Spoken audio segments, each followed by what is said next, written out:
తాకట్లో ఉన్న మీ బంగారాన్ని విడిపించి ఆ రోజు ఆన్లైన్ రేటుకి కొంటాం. Sharma gold company.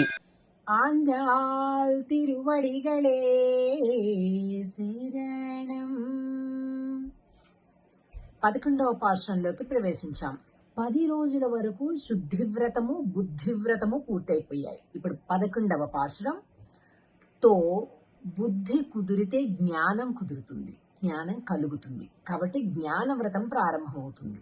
మనం చెప్పుకున్నాం ఇంతకు ముందు 5 పాశురములు ఒక్కొక్క కేటగిరీగా చెప్తే మొదటి 5 పాశురాలు శుద్ధివ్రతము, తర్వాత 5 పాశురాలు బుద్ధివ్రతము, ఇది జ్ఞానవ్రతము. పాశురాన్ని సేవిద్దాం.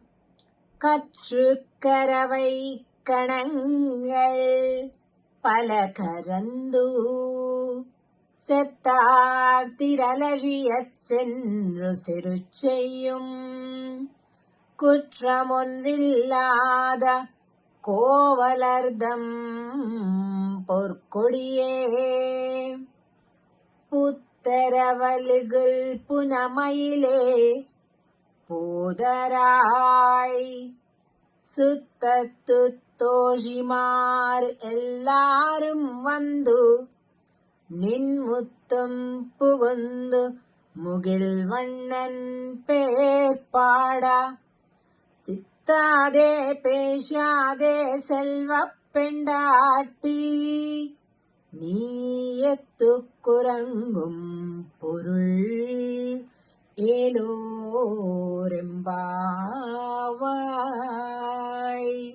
6వ పాశురం నుండి 15వ పాశురం వరకు కూడా రోజుకొక్కొక్క గోపికను చొప్పున నిద్ర లేపుతూ ఉన్నారు. అందులో భాగంగా ఈవేళ లేపబడేటటువంటి ఈ గోపిక చాలా అందగత్తంట.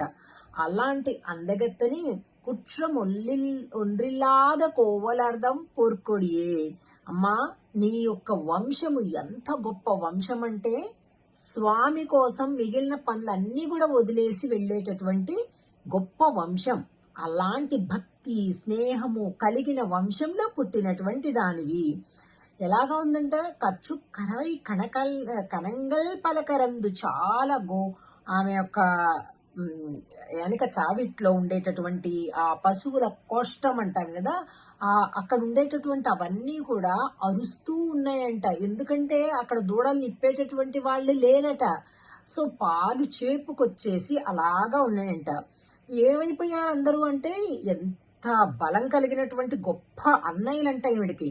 వీళ్ళు ఎక్కడ కృష్ణుడికి ఏం కష్టం వస్తే వెళ్ళిపోయి యుద్ధం చేసి వస్తారట. అది కదండి ప్రేమ అంటే. అసలు ప్రేమ అంటే నిర్వచనం ఈ కాలంలో గిఫ్ట్లు ఇచ్చుకోవటం, వాట్సాప్ గ్రూపులలో ఒకళ్ళకొకళ్ళు పలకరించుకోవటం, మా ఫ్యామిలీ ఇంత బాగుందంటే మా ఫ్యామిలీ ఇంత బాగుంది అని ఊరికే పోస్టులు వేసుకోవడం, మన గొప్ప వరకే ఎదుటోళ్ళకి తెలియాలి కానీ ఎలా గొప్ప అవ్వాలో, ఎలా హ్యాపీగా ఉండాలో, ఎలాగా ఒక అవకాశాన్ని జీవితంలో అందిపుచ్చుకోవాలో ఎవరికీ తెలియకుండగా, మన వల్ల జీవితంలో ఎవడికి ఏ ఉపయోగం కలగకుండగా పైకి మాత్రం బెస్ట్ విషెస్ అని గులాబ్ పూలు ఇవ్వటం, బోకేలు ఇవ్వటం, ఆ గిఫ్ట్లు ఇవ్వటం, కార్డులు ఇవ్వటం, అది ఇవ్వటం, ఇది ఇవ్వటం, ఇవన్నీ పెట్టి ఎవ్వళ్ళకి కూడా నిజంగా ఒక్క చిన్న ఉపయోగం అనేది మన జీవితంలో ఉపయోగపడకుండా, అదే ప్రేమ అంటే. మాటికి ఒకసారి లవ్ యూ అని చెప్పుకుంటూ కదండి, అది కాదు. త్యాగం చెయ్యటం, అడ్జస్ట్ అవ్వటం, వాళ్ళకి ఏది ఉపయోగమో ఏది అవసరమో నీ దగ్గర అది ఉంటే, నువ్వు ఇవ్వగలిగే స్థాయి, పంచగలిగే అవకాశం ఉంటే పంచు. అది ప్రేమ. ఇదేం ప్రేమ అండి కదా. ఈ కాలంలో ఏమిటో అవన్నీ చూస్తుంటే ఎందుకు అట్లాగా అనుకుంటున్నారు వీళ్ళు అని అనిపిస్తుంది అనమాట. ఎంతకాలం అండి, బాగా బతికితే 90 ఏళ్ళు. ఏంటో లోకం అర్థమయ్యేసరికి 30-35 వెళ్ళిపోతాయి.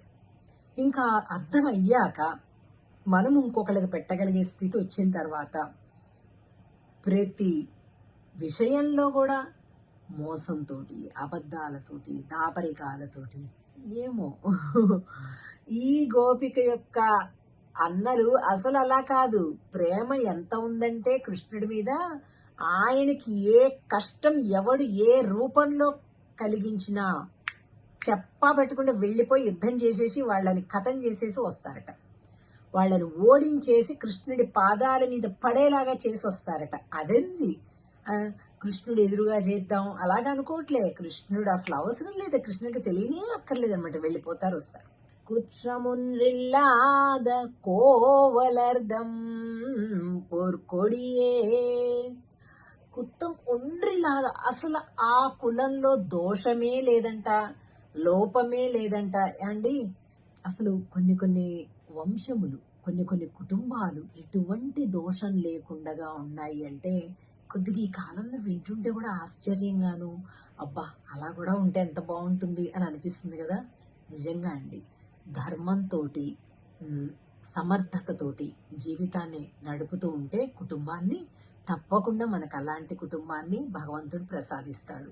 ఈ గోపిక యొక్క వంశమా గొప్ప వంశం, అన్నలా గొప్పవాళ్ళు, గొప్ప భక్తి కలిగిన వాళ్ళు. ఈ గోపిక చూస్తే మహా సౌందర్యవతి. కాబట్టి అలాగా ఈ గోపిక యొక్క సౌందర్యాన్ని కూడా వర్ణిస్తూ ముగిల్ వన్నన్ పేర్పాడ, అమ్మా నువ్వు ఒక నెమలి వనమయూరం లాంటి దానివి, మేమేమో ఇదిగో ముగిల్ వన్నను మేఘవర్ణుణ్ణి మేము కీర్తిస్తున్నాము, నువ్వు ఆనందంగా పురివిప్పి నాట్యం చేస్తూ రా తల్లి, ఇక మారు పలకకుండా రా తల్లి, నీకోసం మేమంతా ఎదురు చూస్తున్నాం, నువ్వు లేకుండా మేమేం చేస్తాం చెప్పు అని అంటూ పలకరిస్తున్నారు, నిద్ర మేల్కొలుపుతున్నారు ఈ వెల్టి గోపికని. ఆండాల్ తిరువడిగళే శరణం.